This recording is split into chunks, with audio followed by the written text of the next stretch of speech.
Hi, I'm Mark. I'm studying games technology. So my final year project was to create an interactive anatomy tool for artists. So essentially it was a lot of 3D sculpts put into Unity, which could then be rendered out in real time and interacted with by a user. It was pretty evident that the interactive anatomy tool was definitely more helpful than, say, like a 2D diagram alone, because it gives you that flexibility to control the lighting and the way that you're rendering the image. You can get transparency on the skin, you can show different color groups of muscles, so that was quite cool. As well as my interactive tool, I actually did some 3D printing, so I got the skull that I made fully 3D printed out, the design skull, which is pretty cool.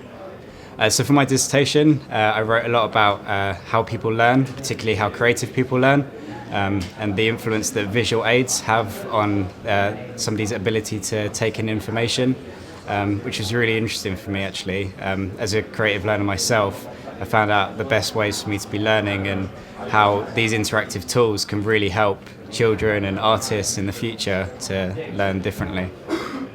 So as you can see here in my project, the layers can all be hidden individually, so you can hide the skeleton or the muscles. And you can also make the skin transparent, so you can see the exact way that the muscles and the skeleton are creating the form of the human body.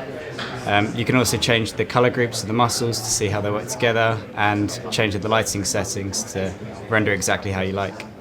The project's available on my website, as well as the rest of my portfolio at markholland.co.